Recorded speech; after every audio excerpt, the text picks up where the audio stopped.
At Mimi's Glam, your beauty is guaranteed. We offer hair and makeup services for all ceremonies. We can also find you at your location. Contact us on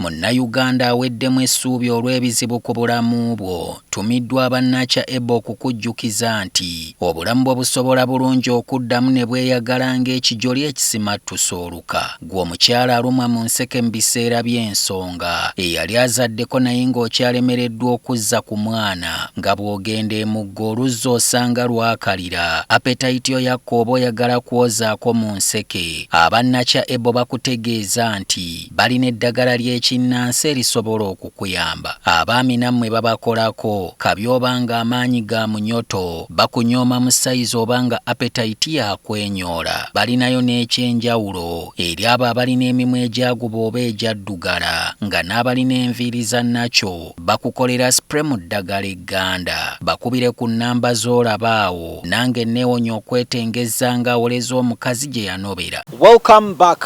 We are still with Prophet Alpha, and he's telling us much about his life. He's new on this channel, and I think to most of you, the viewers, you've never heard of him, just like other people we've been hosting here. So we are continuing. Alpha, I'm still wondering, you know, the things you say are close to impossible, you know. Telling someone what is going to happen in their life. Could you see something about me? What does Jesus say about me? Am I going to be the president of this country? I would love to talk to you when we are off here. Okay.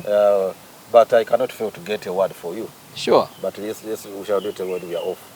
And then, you know, when I host people on my channel, after I usually get many calls. People want to come and meet you. Are you ready to? Do you meet people privately? Yeah, in my office. I meet people every Thursday. Okay. Start lunch time.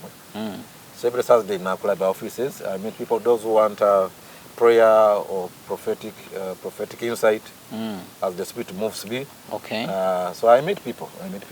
Okay. Are you proud of this gift? See, in the Bible days, you go back to the Bible, because for me, the foundation is the Word of God. There's no one in the Bible who got excited when God called them. All of them first gave excuses because they saw themselves unworthy, right from Moses, Jeremiah. They were like, no, Lord, send someone else. It's not an easy gift because it has made me, on certain occasions, to be isolated. Because there's a time I remember when even my family members started to isolate me. Why? Because they were scared that what could I be saying about them. Okay. But thank God there's my big sister who told the rest. I said, but he's our brother. It's not a crime. It's God who chose him. Give him the gift. But there's a time when I was like living alone.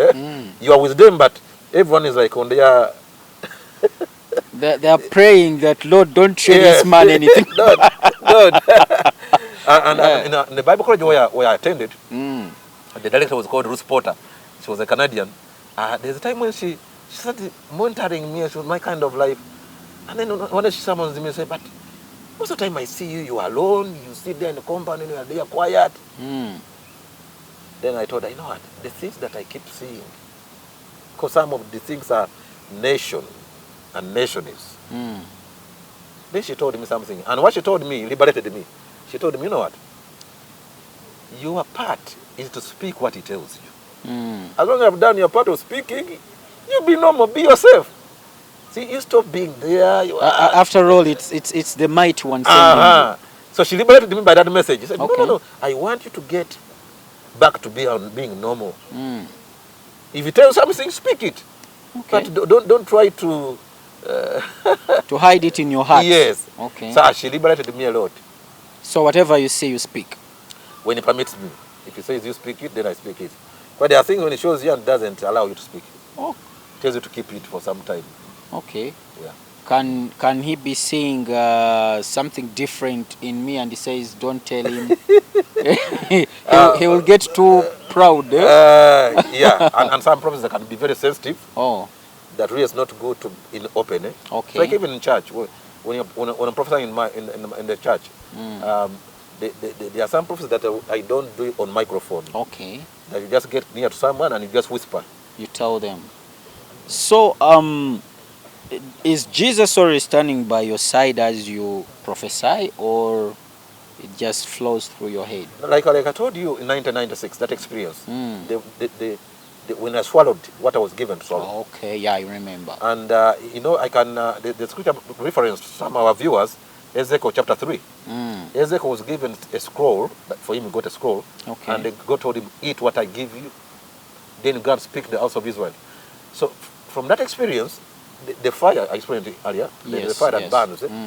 So what happens is that when I'm on pulpit preaching, I can start to get like fire burning.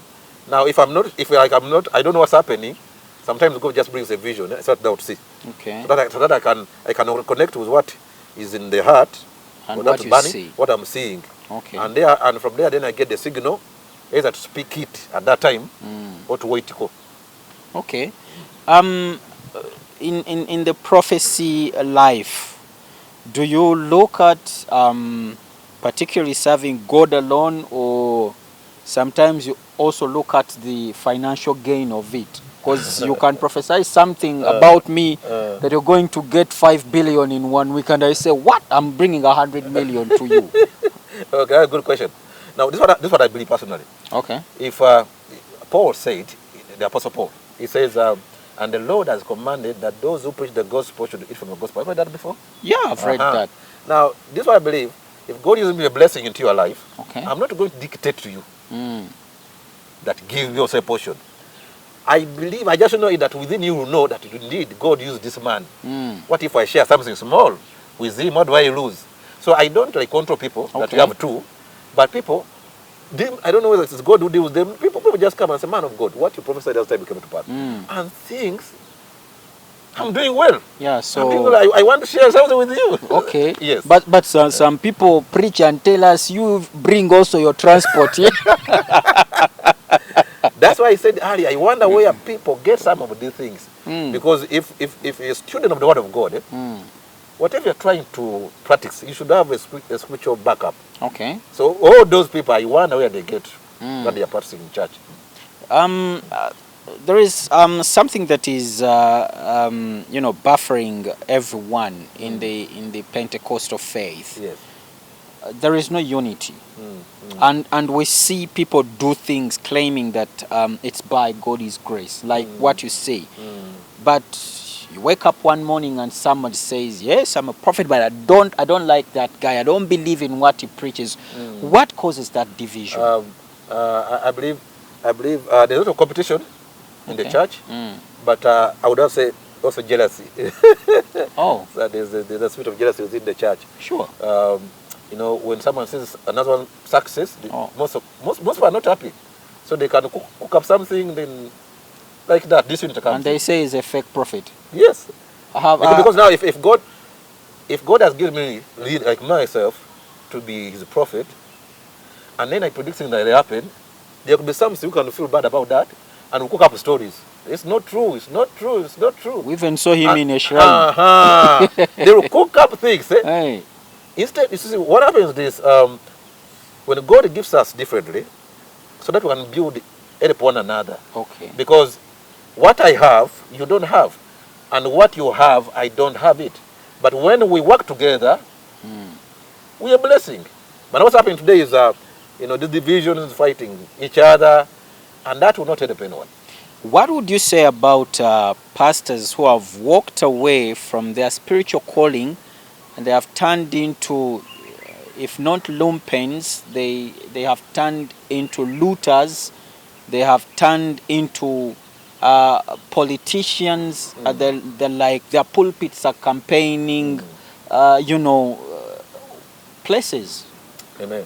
I will answer you an encounter in 2007. I was still in Entebbe, I got this experience I'll be telling you. I was taken out of my body, and then I was ushered to some place. And when I was to this place, Jesus was standing, and there were some people who were being like questioned. Okay. Like being accountable. You are being asked what did you do on earth? But in particular, there was a lady, I heard the conversation. Jesus was asking her, what did you do on earth the time I gave you on earth? And then she was saying, I was an usher in church. And then Jesus said, did I call you to be an usher? You mean you didn't know what I called you to do? And then she would say, no, I was told to. Then the Lord said, but you are supposed to do what I told you to do. So the Lord Jesus said, I'm not going to throw you to hell. You are entering the heavens. But that was a bad mistake. So now I knew that I was next in the line. So he summoned my name. And then now the language changes.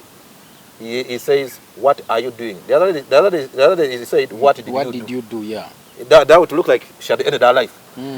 So he asked me, what are you doing? Then I said, Lord, I'm preaching, I'm prophesying, I'm casting devils. And then he says, you are like, if this was your last time, you would be like her. Of course, it intimidated you. Yes, I got scared. I said, but Lord, I'm doing the right thing. So, am I off? I thought what I'm doing is what you told me. And then he told me,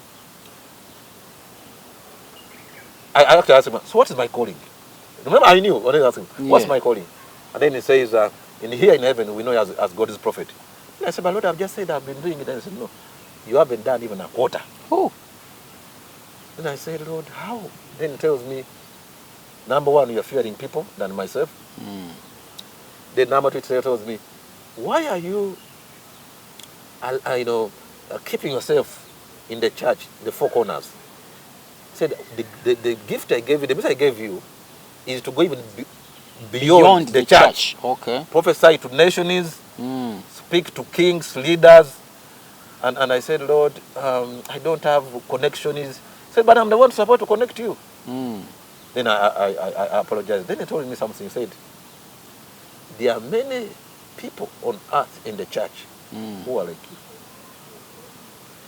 I called them into something and they know it. But they have walked away from the calling that I signed in the beginning. They have gone into other things. Then he told me, and in such, there's no way I can reward them. I can't reward for what I didn't call you to do. He says, when you go back, go and speak to fellow ministers so that they can return to their former callings, because many have left their calling. Because of majorly financial gains? Of course. When people start to bring in 10 million, 20 million, then you say, I'm now the guy. You stop being an evangelist and then say, I have to start a church also. Oh. So it's a mistake that people do. It's a mistake. So when I came back, I got open doors and started to speak to many churches. And I saw some pastors, some leaders were repenting.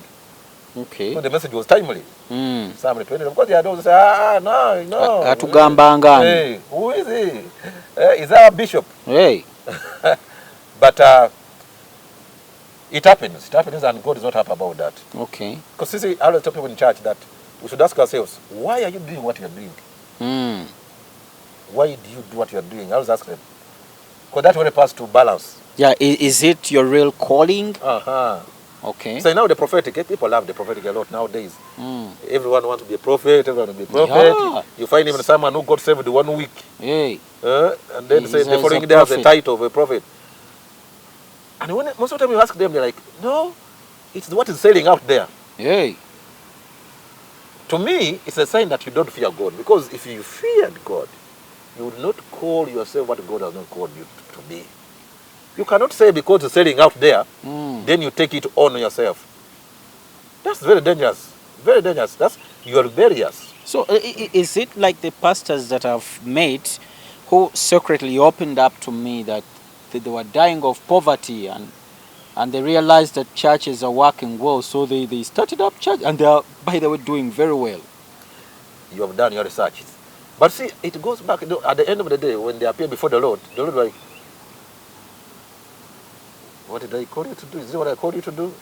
It's like you're doing someone's job.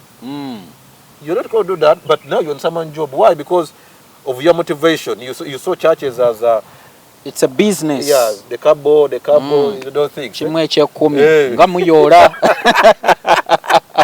And everyone like, I have to start a church. And, and you know, that has affected us because whoever sees a church, a new church, they're like, those are not looking for money. To the extent, wherever you say you're a pastor, they're like business people, you're looking for money. Even I'm here, you're interviewing me. Someone says he's looking for money. Oh, yeah. You know, it is very painful. It's very painful because what happens, even someone who's sincere is being branded the same. Yeah, some people could already be commenting that I'm an agent of fake prophets. Things like that. So really, it has affected all of us because of some individuals. I know. Like, what are you planning for this? With the prophetic. I want to speak to kings. I want to speak to president, nations. I've been doing it when you visit the website. But you know what we do is uploading some of these messages, writing them. But we realize that sometimes they fail to reach the real intended individuals. Yes, true. Like the time when I gave posts about Makerere University, about the fire in our fellowship. You know, and after 1 year, 1.5 years, it happened. Now, those who attended the meeting, for them, they knew I prophesied it. But the outside, they say, no, it can't be true. You're just forging things. Yeah. And others will say, but why didn't he approach the vice chancellor? But what I'm looking at, God to give the platform and start to speak to the concerned people. Because when you visit my website, there are very sensitive prophecies there. Very sensitive. Yeah. That would have loved the real owner to get in the person. Okay. But because we don't have access to them, we end up not putting them on the website. I think God is using me today to give you platform to tell them. Hallelujah. What are some of those sensitive prophecies that you think should go to the stakeholders? Several questions have, but I pray for him. The Lord Mayor, the time when I saw he's falling sick, that was before he was even taken to Nairobi. Okay. I saw him falling sick and it was serious. I told the members of the church, thank God, he revived and came back. Okay.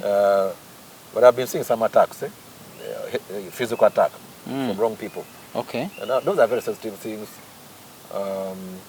The Minister of Agriculture of late, I've been seeing an attack also, but this is going to be healthy. Related? Yes, related. Okay. It's going to be serious. So there are many other sensitive prophecies. Okay, I think we'll be putting some when we show the website. Yes. Maybe they'll come up and read. Yes. What is your take on fake prophets? Most of these fake prophets, number one, most of them, they did start as fake. Hey. Along the way, that's number one. Oh, sure. Along the way, they derailed. Yes. And that's not new. Balaam, the prophet, Numbers 23, he was a true prophet of God. Numbers 23, 24. He was a good prophet. He was very accurate in his prophecies. But the way it ended, the book of Revelation calls him a false prophet. Hey. Why? And this is very powerful. He was accurate in his gifting, his prophesying. But the way he was measured, according to God, to be a false prophet, was doctrine. Okay. The Bible talks about him in the book of Jude and the Revelation. It says, he misled the children of Israel to worship other gods. Oh. So now, before God, it's not the accuracy, it's actually what you are teaching people. If you are teaching them, showing them another God, you become a false prophet. Now, for us, what we think of false prophet is one who gives you a prophet doesn't happen. That's not true. In America, we know them as psychics. Psychics can do readings on individuals, and what they are saying about is true.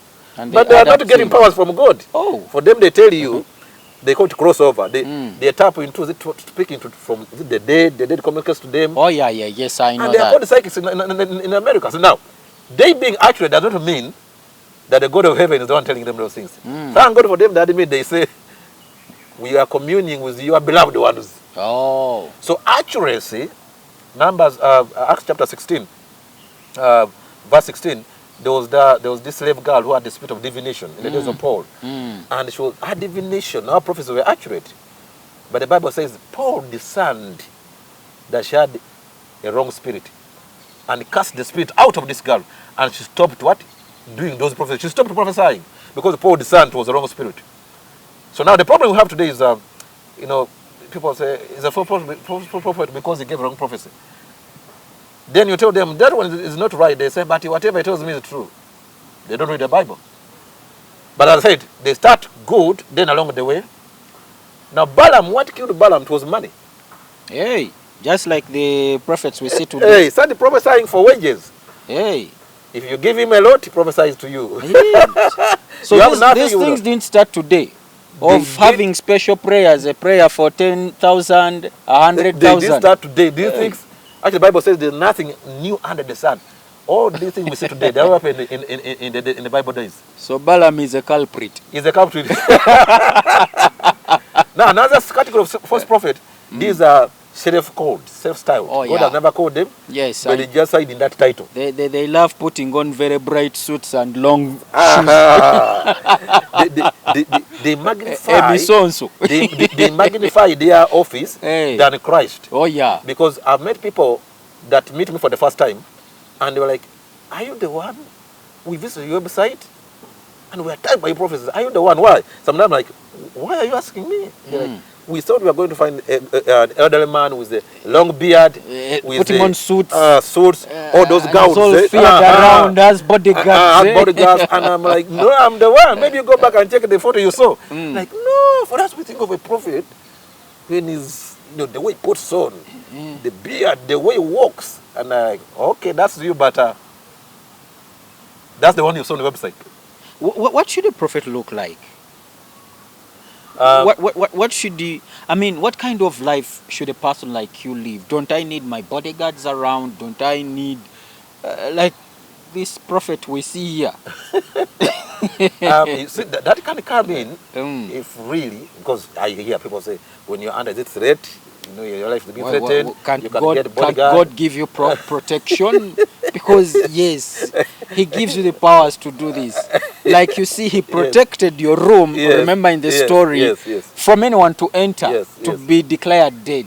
Can't He do that to you individually when you don't have a police officer? Because everyone who is becoming powerful in your line, I see them having army people, counter-terrorism, and even private guys with shades on bouncing around. They always say that they are under threat, that they are secure, and of course some say that they are VIP, very important people, passionate, they have to give away.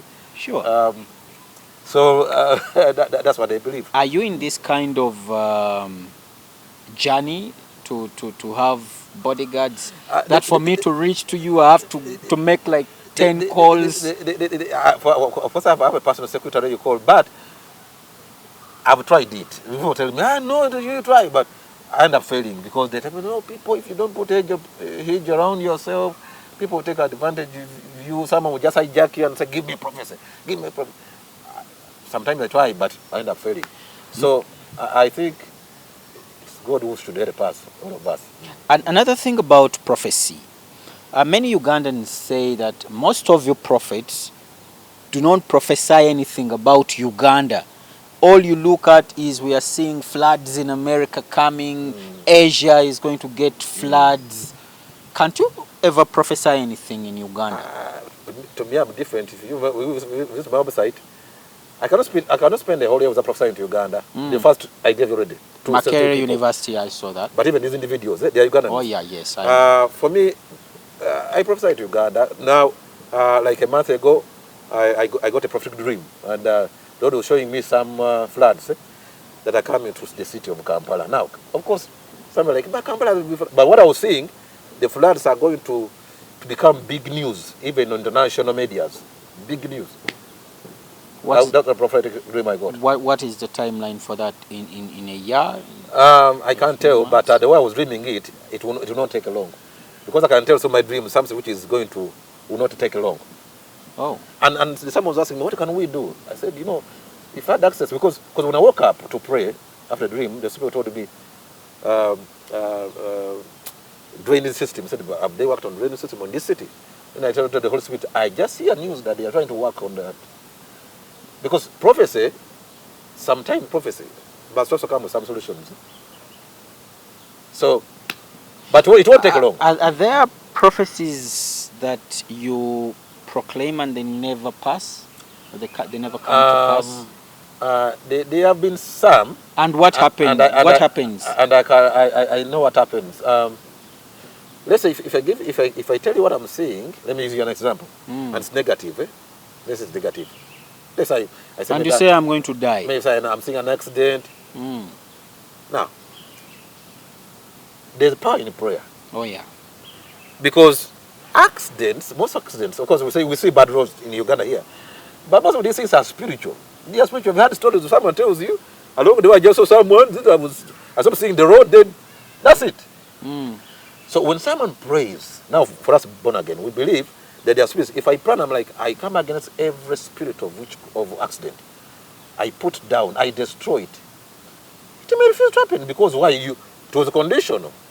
You did your part, and then it can't happen. It's a negative prophecy. Even the Bible days, there's this man called Hezekiah in the days of Isaiah. Isaiah tells him, you're going to die.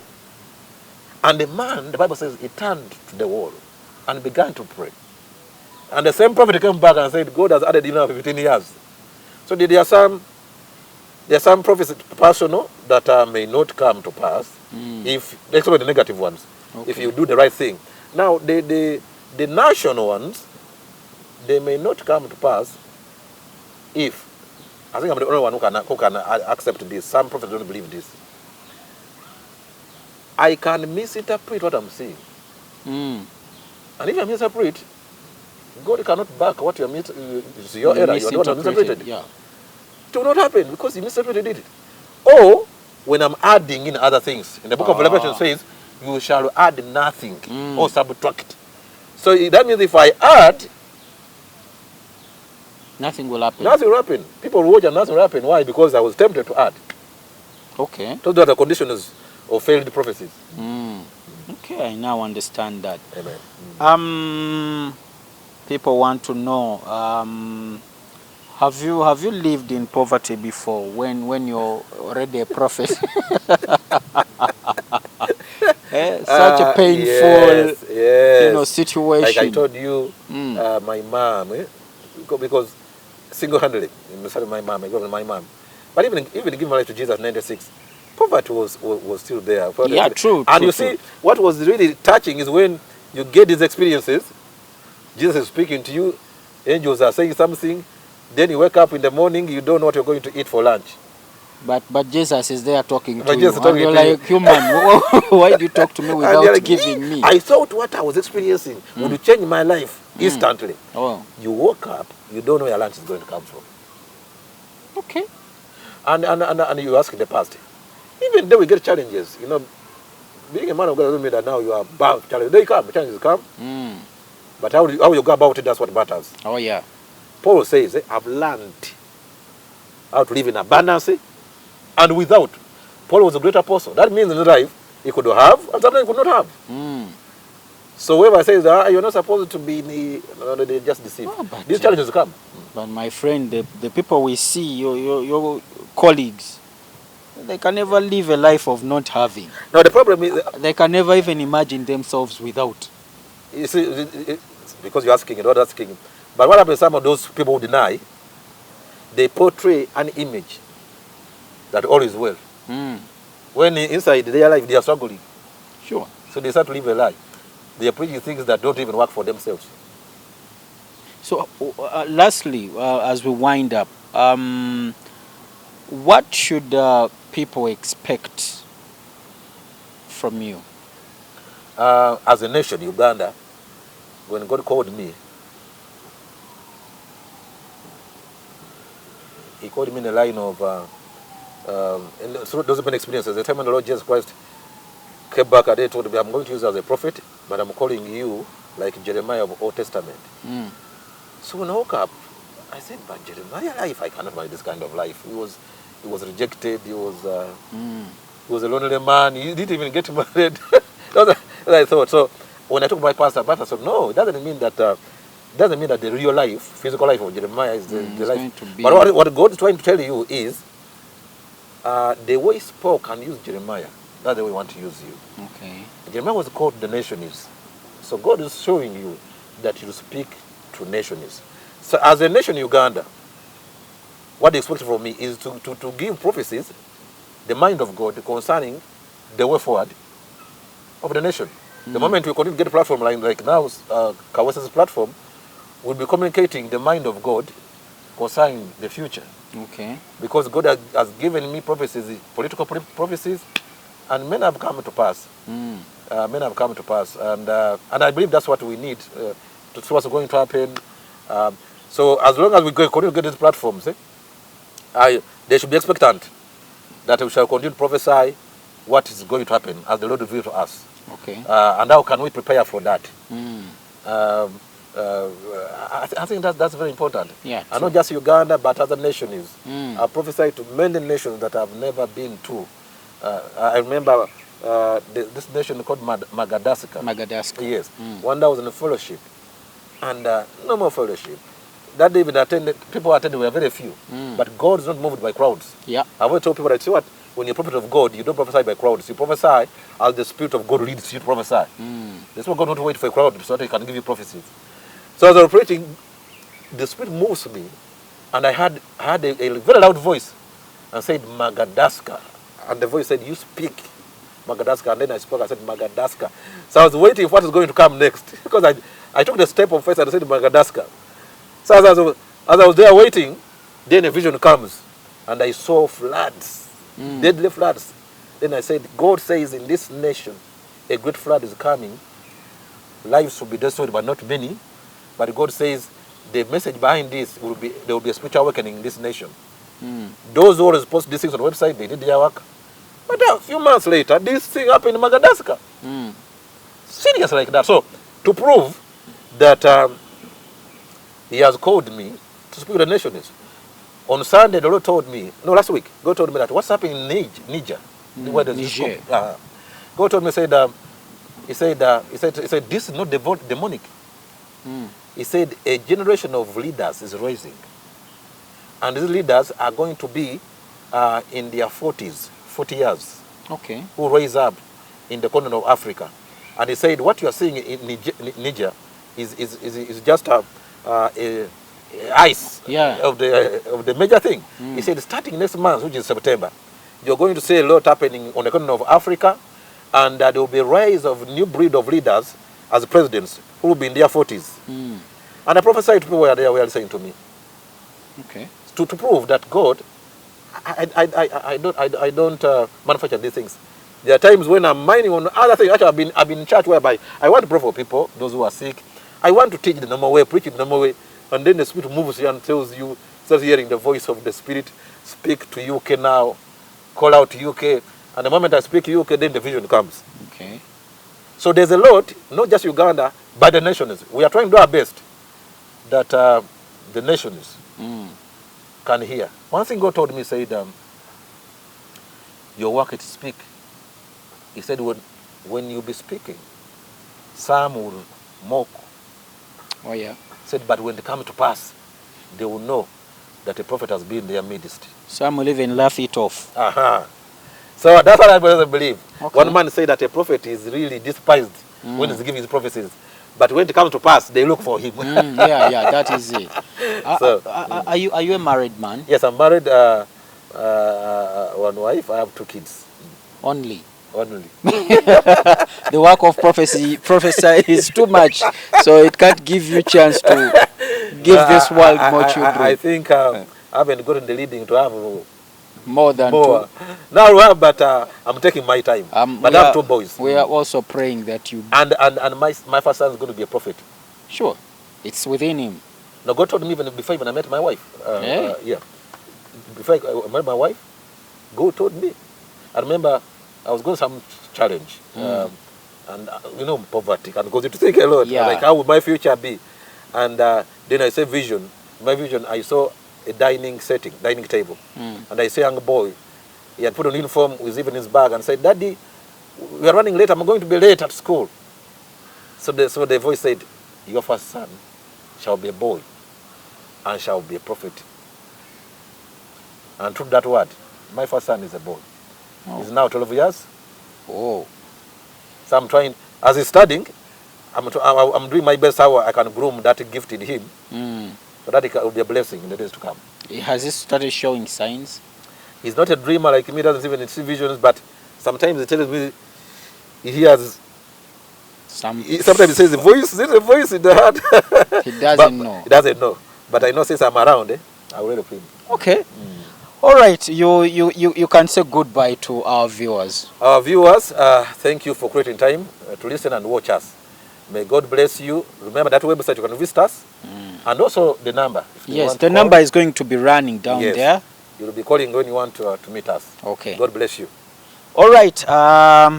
That was Prophet Alpha, and you've heard a lot from him. This is not the first time or the last time we'll be having him. We'll be having him. Sometimes we'll be having the recordings of his prophecies so that we load them up here as well. Since many of you want to follow such things and you really get to know what the Lord is speaking to Africa, Uganda, and the entire world. And as usual, I just say that I love you so much. Keep subscribing to this channel. Keep watching and sharing. I don't mind wherever you share from. You can take on TikTok, Facebook, because the message has to move. Until next time, bye-bye. Abadde ateekateeka okwanjula embaga oba omukolo omulala gwonna, sooka owulirize bino ng'omukolo gwo tegunnafuuka gwa muzizo. Gabagabo beemulema kunnakatanse so okutali minyonyonto. Ekibiina Kitokiya Group kintumye enkubbireko nti be bokka abayinza okuluŋŋamya omukolo gwo gwe wamma n'ogweyagalirako ng'ekijoli ekisimattusa oluka. Batokiya Group bazze n'obukugu mu kuwoomya olulimi Oluganda n'Olungereza nga buli kanyomero ku mukolo bakafuula kitonto gumbya, kubanga bwe bakwata busoomo okulambika tebabavaako nga temunnatyabulaga mukadde asanze ennuuni y'olusuku mu lw'entemera. Bakubireko ku nooti 7 nooti 2 74 nooti 754 oba ku nooti 7 nooti 5 nooti 5 nooti 424 oba ku nooti 392 nooti nooti 121. Weewale kakyali okukunenukira ng'omutyuma gusegulira entajja.